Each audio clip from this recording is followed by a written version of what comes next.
Hi, Abhiraamee. How are you? I'm good, fine. You got poems in both collections, right? Yes, I got two of my poems in the Malaysian Millennial Voices and one long-listed poem in the Year of the Rat and other poems.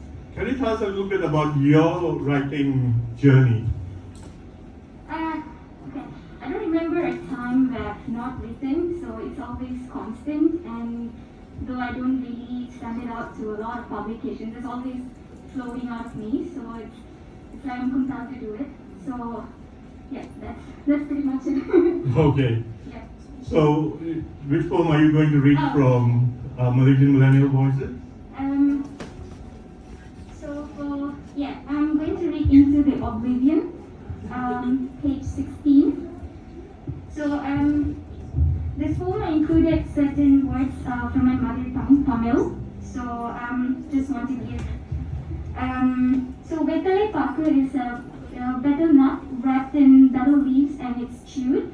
You usually see like old people doing that. And Kaili is like sarong. And Tali is a sacred thread tied around. It's a yellow thread tied around the wife's neck by the husband during a Hindu wedding. And Sayangalam means evenings. And Ayya is the word, it's commonly used generally addressing men as honorable or worthy of respect. So this poem is about my grandmother.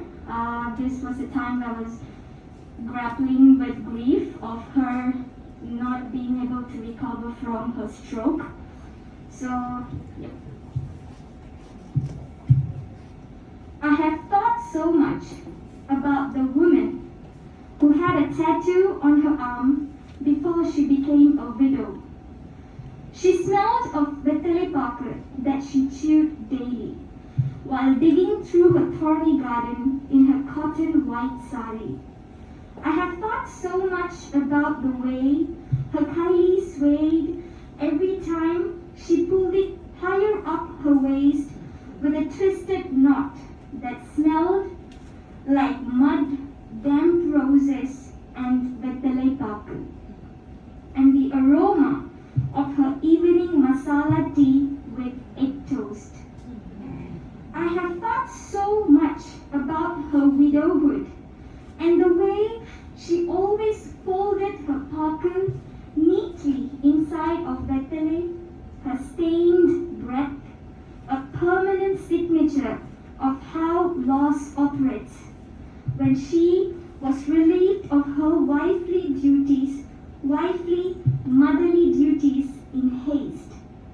I don't see her tali anymore, but I do see the way these pots of roses cling so close to her chest, keeping a mother's love from going into hibernation, morphing into the scent of Vetale Paku every Sayangalam.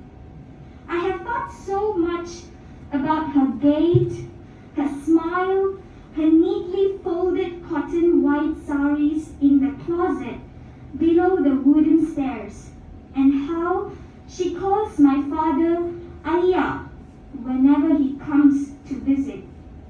Her voice, a condensed smoothness that stretches over the thin air long after she had spoken. I see her eyes coming alive with pride in just a single enveloping embrace, leaving a fragment of herself in the brief moment of ruffling his hair, ready to trade her loneliness for another possibility of raising her son again. A wishful prayer, gone unanswered, hovered for years in stillness above her silhouette. Now she rests in her chair with a receding hairline, unable to remember her own name. The smell of Vetale Paku has long left her, and I think so much about her approaching death until a mood almost mystical sweeps over me. When I finally ask her about the roses, I see her eyes droop groping in a trance, searching for something desperately, rummaging, clinging onto her leftover memories, failing to recall, resuscitate what came before her haunting silence. Shaped, slapped, and slathered with grief, her face becomes tear-stricken at the mention of my late father's name.